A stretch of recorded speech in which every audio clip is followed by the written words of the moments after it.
তোমার ভিতর রাসূলের সুন্নাত নাই, রাসূলের খতমে নবুয়ত নিয়ে কাদিয়ানীরা টানাটানি করে তোমার কোনো প্রতিবাদ নাই, রাসূল নিয়ে ব্যঙ্গ করে তোমার প্রতিবাদ নাই, রাসূলের শানে আঘাত করে তোমার প্রতিবাদ নাই, আম্মা জান আয়েশাকে নিয়ে কথা বলে তোমার প্রতিবাদ নাই, খানকায় বসে থাকো আর রবিউল আউয়াল আসলে তোমার ইশকে রাসূল তুমি আটকে রাখতে পারো না। আচ্ছা, মিলাদুন নবী মানে আল্লাহর নবীর জন্ম। বলেন মিলাদুন নবী মানে কি? আল্লাহর নবীর জন্ম। আচ্ছা, আল্লাহর নবীর জন্মগ্রহণ করেছেন এই কথা কি পৃথিবীর কোনো মানুষ অস্বীকার করে? না। আর আসতে বলেন না কেন? আচ্ছা, আল্লাহর নবী যদি জন্মগ্রহণ না করতেন তাহলে তিনি নবী হইতে পারতেন? আমরা তার উম্মত হইতে পারতাম? আমরা ইসলাম পাইতাম?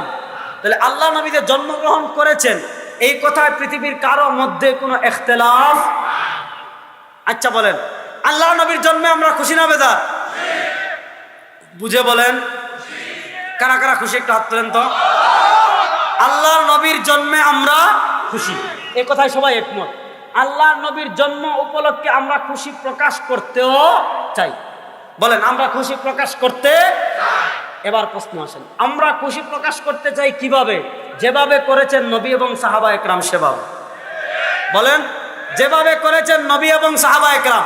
আচ্ছা বলেন তো, আল্লাহর নবীর জন্য আমরা যতটুকু খুশি হয়েছি, আমাদের থেকে আবু বকর রাদিয়াল্লাহু তাআলা বেশি খুশি হয়েছেন কি হন নাই? আমাদের থেকে রাসূলুল্লাহ সাল্লাল্লাহু আলাইহি ওয়াসাল্লাম খুশি বেশি হয়েছেন কি হন নাই? দেখেন, আল্লাহর নবী নিজেও খুশি হয়েছেন, আল্লাহর নবী নিজে তার জন্ম উদযাপন করেছেন। আপনি যদি প্রকৃত আশিকে রাসূল হন, ভণ্ডামি না করে যেভাবে আল্লাহর নবী তার জন্ম উদযাপন করেছেন সেভাবে করেন। এখন আল্লাহর নবী কিভাবে করেছেন আমাদের জানার দরকার আছে না নাই? মুসলিম শরীফের হাদিস, হযরত আবু কাতাদা আনসারী রাদিয়াল্লাহু তাআলা থেকে হাদিস এসেছে, সুইলা রাসূলুল্লাহ সাল্লাল্লাহু আলাইহি ওয়াসাল্লাম আন সিয়াম ইয়াউমিল ইসনাইন। আল্লাহ নবী সাল্লাল্লাহু আলাইহি ওয়াসাল্লাম সপ্তাহে প্রত্যেক সোমবার রোজা রাখতেন। কি বারে? আল্লাহ নবীকে সাহাবায়ে কেরাম জিজ্ঞেস করলেন, আপনি প্রত্যেক সোমবারে রোজা রাখেন কেন? আল্লাহ নবী তিনটা কারণ বললেন, হাদিসে পাওয়া যায়। এক নম্বরে ফিহি উলিদতু, সোমবারে আমি কি করেছি? জন্মগ্রহণ করেছি। তাহলে আল্লাহ নবী জন্মগ্রহণ করেছেন কি বারে? সোমবারে। দুই নম্বর কারণ বলেন ফিহি উবাসু আলাইয়া, সোমবারে আমার উপর পৃথিবীতে প্রথম ওহী এসেছে। তিন নম্বর কারণ বলেন সোমবার আর বৃহস্পতিবার বান্দার আমল আল্লাহর কাছে পেশ করা হয়। আর ইন্নী উহিব্বু আন উরাদা আমালি ওয়া আনা সাইম, আমি এটা পছন্দ করি আমার আমলকে আল্লাহর কাছে এভাবে পেশ করা হোক যে আমি রোজাদার। তাহলে আল্লাহর নবী সোমবার রোজা রাখতেন তিন কারণে। জন্মগ্রহণ করেছেন, ওহী এসেছে, বান্দার আমল আল্লাহর কাছে পেশ করা হয়। সহিহ হাদিসে পাওয়া যায় আল্লাহর নবী তার জন্মদিন পালন করতেন, প্রত্যেক সোমবারে রোজা রাখতে। এবার আমি আপনাদের কাছে জানতে চাই, সোমবার মাসে আসে কয়দিন? কমসে কম। আল্লাহ নবী মাসে রোজা রাখতেন কয়দিন? এবার বলেন বছর হয় কয় মাসে?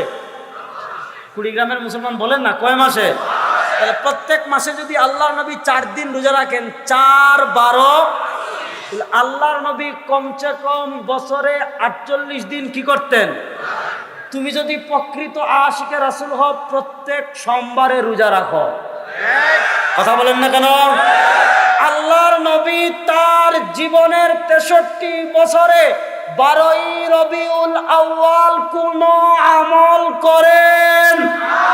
কিয়ামত পর্যন্ত সময় দিয়ে গেলাম। কোন পর্যন্ত? যে 12ই রবিউল আউয়াল আল্লাহর নবী একটা রোজা রেখেছেন, একটা করেছেন। আল্লাহ নবী সুস্পষ্টভাবে নিষেধ করেছেন যে আমি তোমাদেরকে যে ঈদগুলো দিয়েছি এই ঈদগুলোর বাহিরে, আল্লাহ নবী মুসান্নাফে আব্দুর রাজ্জাকের হাদিস তাউস রাহিমাহুল্লাহ থেকে এসেছে, আল্লাহ নবী বলেন আমার উম্মতরা শুনো, লা তাত্তাখিযু ইয়াওমান ঈদা, আমি যে ঈদগুলো দিয়েছি এই ঈদের বাহিরে গিয়ে লা তাত্তাখিযু ইয়াওমান ঈদা, নিজেদের পক্ষ থেকে মন গড়া কোনো দিনকে ঈদ বানায়ো। আল্লাহ নবী নিষেধ করেছেন। এবার বলেন 12ই রবিউল আউয়ালকে আল্লাহ নবী ঈদ বানিয়েছেন? আল্লাহ নবী তার জীবনের 63 বছরের জীবনে আল্লাহর নবী প্রত্যেক সোমবারে কি রাখতেন? আল্লাহর নবী তার জন্ম পালনের জন্য নির্ধারণ করেছেন বারকে, তারিখকে না। কি কে? বারকে। আমি যদি আশিকে রাসূল হই, আমার জন্য উচিত হলো নবীর অনুসরণ করা। নবী রাখতেন রোজা, আমরা বানিয়েছি ঈদ। নবীর এক নির্ধারণ করেছেন বার, আর আমরা নির্ধারণ করেছি তারিখকে। এখন তো শুধু এটা ঈদ না, এখন এটা সাইয়্যিদুল আয়াত। নাউজুবিল্লাহ। তো এই সাইয়্যিদুল আয়াত সকলের সেরা ঈদ আল্লাহর নবী বুঝেন নাই। দেখেন আমাদের রাজারবাগের বাইরে হাদিস জাল করে ছড়িয়ে দিয়েছেন।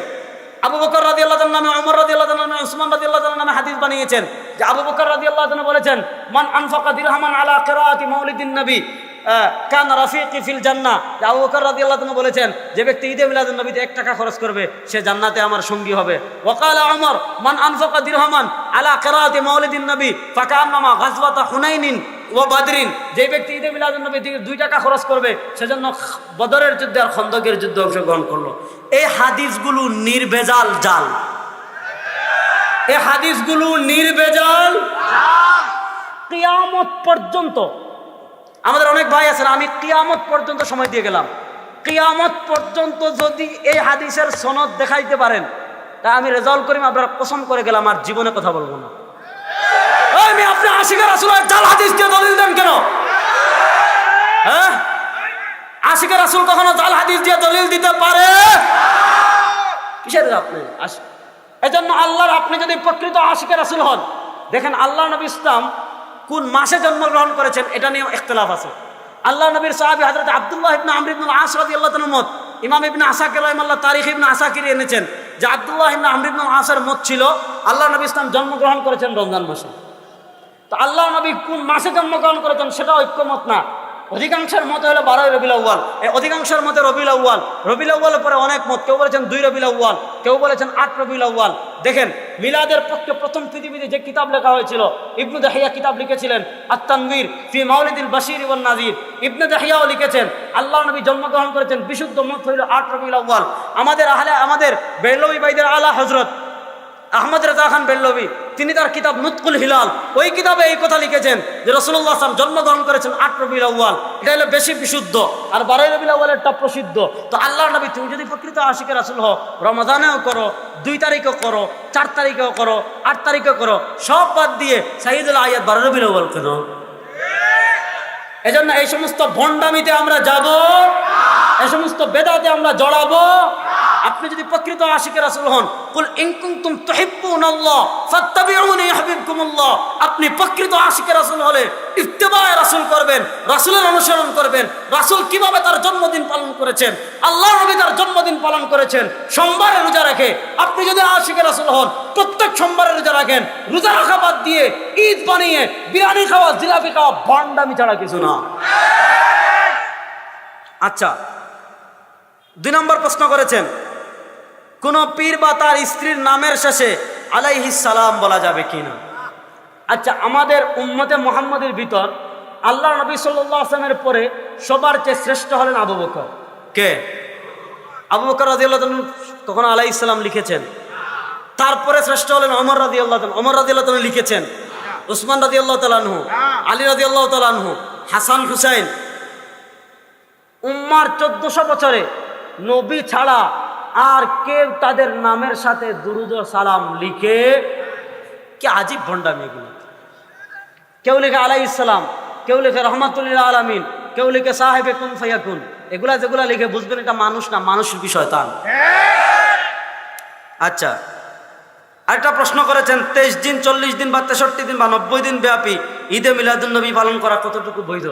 দেখেন ইসলামী শরিয়া, দেখেন আমি একটা যুক্তি বলি। গত বছর আপনারা দেখেছেন ঈদে মিলাদুন নবী নিয়ে আপনাদের উত্তরবঙ্গের ঈদে মিলাদুন নবীর পক্ষের এক বড় আলেম আছেন দিনাজপুরের মৌলানা ডক্টর এরশাদ বুখারী, তার সাথে আমার ডিবেট হয়েছিল, মুনাজারা হয়েছে, দেখেন নাই? তো দেখছেন তো ওখানে অবস্থা। যাক, আমি যেটা সংক্ষেপে বলি, ওনারা আমাদেরকে একটা প্রশ্ন করেন, আচ্ছা রেজাউল করিম আবরার সাহেব, ঈদে মিলাদুন নবী পালন করা যাবে না, এটা কোথায় আছে? বুঝেন নাই কথা? ঈদে মিলাদুন নবী পালন করা যাবে না, এটা নিষেধ আছে কোথায়? মনোযোগ দিয়ে বুঝেন। আচ্ছা, আজকে আমরা এশার নামাজ পড়েছি কয় রাকাত? ফরজ কয় রাকাত? এখন বুঝেন, আমি আজকে কুড়িগ্রাম বললাম, আজ থেকে আমি এশার নামাজ পড়বো 6 রাকাত। ব্যাপারটা বুঝেন। আমি বললাম আজ থেকে আমি এশার নামাজ পড়বো 6 রাকাত। আপনি বলবেন 6 রাকাত কেন পড়বেন? আমি আপনাকে প্রশ্ন করবো 6 রাকাত পড়তে পারবো না, এটা নিষেধ করেছেন একটা হাদিস দেখান, একটা হাদিস। কিয়ামত পর্যন্ত 6 রাকাত পড়া নিষেধ এমন কোন হাদিস? আমি মাগরিবের নামাজ পড়বো 5 রাকাত পড়বো, আপনি বললেন না পড়তে পারবো না, আমি বলবো পড়তে পারবো না এমন একটা হাদিস দেখাতে পারবেন? এটা বুঝেন। ইসলামের শরিয়ার বিধানাবলী 2 প্রকারের, এক প্রকার হলো ইবাদত, আর এক প্রকার হলো গায়রে ইবাদত। যেগুলো ইবাদত, ইবাদতের ক্ষেত্রে আপনি ওই ইবাদতটাই করতে পারবেন যে ইবাদত নবী এবং সাহাবায়ে কেরাম করেছেন, খায়রুল কুরুনে করা হয়েছে। যে ইবাদতটা নবী এবং খায়রুল কুরুনে ছিল না, এটা ইবাদত না বেদাত? কথা বলেন না কেন? এবার বলেন ঈদে মিলাদুন নবী খায়রুল কুরআনে ছিল? সাহাবা ইকরামের যুগে ছিল? তাবেঈনদের যুগে ছিল? ঈদে মিলাদুন নবী শুরু হয়েছে 700 হিজরি পরে।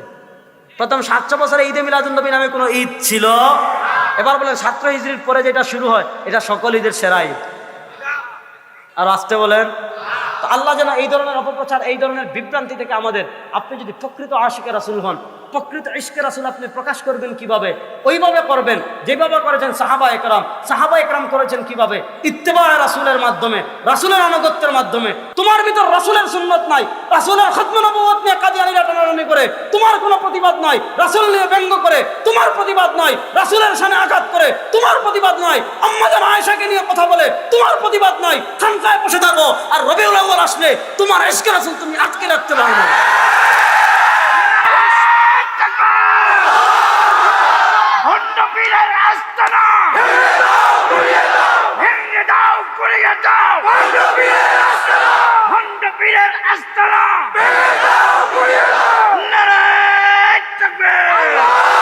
আরে প্রকৃত আশিক রাসূল ছিলেন হযরত মিকদাদ।